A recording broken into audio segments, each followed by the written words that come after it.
ప్రైజ్లాడమ్మా. Good morning. ప్రభువైన యేసుక్రీస్తు నామములో ఈ ఉదయకాలపు శుభవందనాలు అమ్మ. మీ అందరికీ తెలియచెప్తున్నాను. ఎలా ఉన్నారు? బాగున్నారు అందరూ? ప్రతిరోజు మీరందరూ బాగుండాలని మనస్ఫూర్తిగా కోరుకుంటున్నాం. దేవుడి నిజంగా ఉదయకాలంన ఇలా కలుసుకోవడానికి దేవుడిచ్చిన ఈ గొప్ప ధన్యతను బట్టి దేవునికి వందనాలు చెల్లిస్తున్నాను. అమ్మ, అందరూ నా కోసం కూడా మీరందరూ ప్రార్థన చేయండి అమ్మ. ఎందుకు ప్రార్థన చేయమని అమ్మ అడుగుతుంది, అక్క అడుగుతుంది అని మీరు ఒకళ్ళు అనుకుంటున్నారేమో.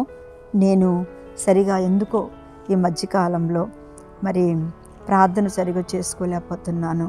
ఉదయం సరిగా లేచి దేవుణ్ణి స్తుతించలేకపోతున్నాను. ఎందుకంటే నా ఆత్మీయ బిడ్డలుగా మీకు చెప్తుంటే చేస్తున్నాను, కానీ ఎక్కువసేపు ఎందుకో అలసిపోయో తెలియదు. తర్వాత ఒక్కోసారి సాతాను యొక్క గొలిబిలో తెలియదు, కానీ అలా అవుతుంది. నా కోసం మంచిగా అనేకుల కోసం ప్రార్థించాలని మంచి భారం కలిగిన ప్రార్థన ఆత్మ ఇంకా నా పైకి దిగి వచ్చేలాగా ప్రార్థన చేయండి అమ్మ. మీకోసం కూడా ప్రార్థిస్తున్నాను. ఎందుకంటే ప్రార్థన పరులైన మీకు చెప్పుకోవడంలో తప్పులేదు. మీరు నా బిడ్డలు కాబట్టి నా కోసం, మా తల్లి ఇంకా అనేకుల కోసం ప్రార్థించాలి. భారం కలిగని మాత్రం ప్రార్థన చేయండి, ఓకేనా? మంచిదిరా. మీకోసం కూడా నేను ప్రార్థన చేస్తున్నాను. మనందరి ప్రార్థన దేవుడు ఆలకించి తప్పకుండా మనకి అన్ని రీతుల్లో కూడా ప్రభు సహాయం చేస్తాడు. ఆమేన్, హల్లెలూయా. మంచిది. ఈరోజు దేవుని యొక్క వాగ్దానం హబక్కూకు రాసిన పత్రిక 3వ అధ్యాయము 17వ వచనాన్ని చదువుతున్నాను. హబక్కూకు 3:17.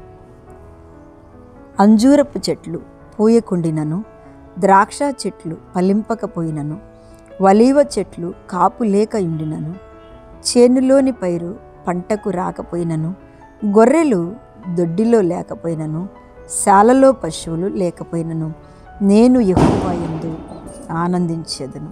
దేవునికే స్తోత్రం. నా రక్షణ కర్త అయిన నా దేవుని యందు నేను సంతోషించెదను. నిజంగా హబక్కూకు ఎంత అద్భుతమైనటువంటి మాటలు, ఎంత అద్భుతమైన ప్రార్థన, ఎంత అద్భుతమైనటువంటి విశ్వాసం అంటే హబక్కూ జీవితంలో నిజంగా ఇంత విశ్వాసము, ఇంత ప్రార్థన, ఇంతగా దేవుని మీద ఆధారపడటం అనేది చాలా చాలా అద్భుతమైంది. అందరి జీవితాలలో దేవుడిని ఆనుకునే జీవితాలు కొంతమంది ఇస్తారు, కొంతమంది ఆనుకున్నట్టే అనుకుంటారు, కానీ పూర్తిగా అనుకోరు. కానీ ఈయన మాత్రం చక్కటి మాటలు చెప్తున్నాడు. అంజూరపు చెట్లు పూయకుండినను, ఏంటంట దేవుని బిడ్డలారా, అంజూరపు చెట్లు పూయకుండినను, ద్రాక్ష చెట్లు ఫలింపకపోయినను. నిజంగా చూడండి, అంజూరపు చెట్టు ఎప్పుడు ఫలిస్తూనే ఉంటుంది, అది ఫలించకుండా ఉండనే ఉండదు.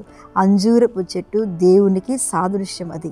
ఎందుకంటే ఆ యొక్క ఒలీవ మొక్క ఎలా బ్రతికిందో, అది అంత వరదల్లో కొట్టుకుపోయినా, తుఫాన్లో కొట్టుకుపోయినా, అది తిరిగి లేచి జీవమును పోసినట్టుగా అది తిరిగి లెగుస్తుంది.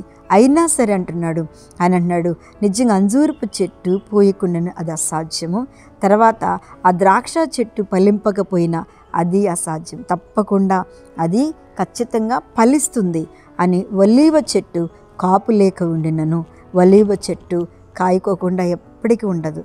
అది ఎందుకంటే దేవునికి తైలమునిచ్చే ఒలీవ చెట్టు అది.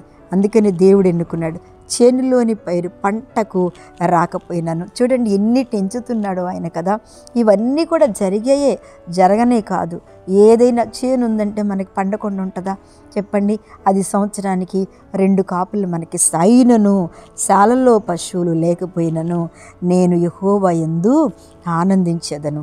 నా రక్షణకర్త అయిన నా దేవుని యందు నేను సంతోషించేదని. ఎంత చక్కటి మాటలంటే ఆయన అంటున్నాడు, ఇలాంటి ఒకవేళ రాకపోయినా, ఇలాంటివి పండకపోయినా, ఇలాంటివి పువ్వు పోయకపోయినా, నేను నా రక్షణకర్త యందు నా దేవుని యందే నేను ఆనందించుచున్నాను అని చెప్తున్నాడు. నిజంగా మనం కూడా చాలాసార్లు ఏది జరుగుతుంది అన్నీ దేవుడు చేస్తున్నాడు, జరగదు అనే మాట లేదు, జరుగుతుంది. కానీ ఒక్కొక్కసారి ఇది జరగకపోయినా, ఒకవేళ నా జీవితంలో నుంచి ఇది తొలగించకపోయినా, ఒకవేళ ఈ కార్యము దేవుడే ఆప్ చేసినా నేను భయపడను.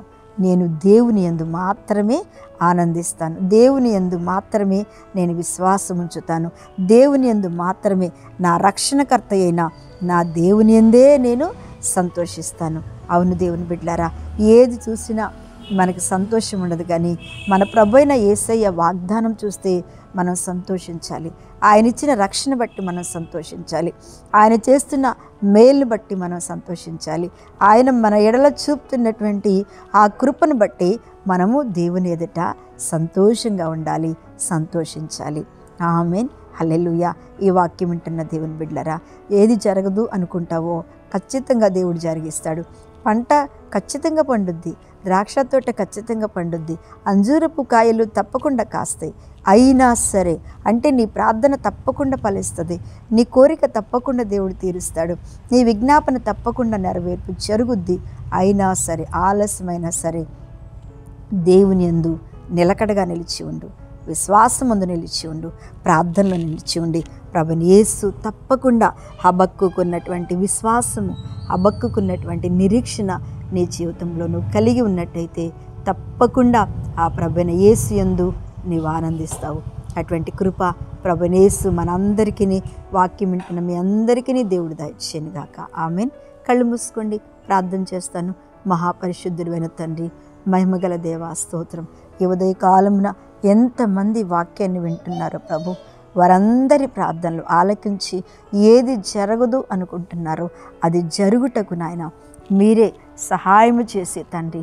అయ్యా, ఈ యొక్క ప్రార్థన విజ్ఞాపన ప్రతి ఒక్కరికి జీవితంలో నెరవేర్పును చేసి ప్రభువా దీవించి తండ్రి మీరే ఆశీర్వదించి నిలబెట్టుకోమని యేసు నామమున అడుగుచున్నాను తండ్రి. ఆమేన్. ప్రైజ్ లార్డ్ అమ్మా. దేవుడు మిమ్మల్ని దీవించునుగాక. ఆమేన్.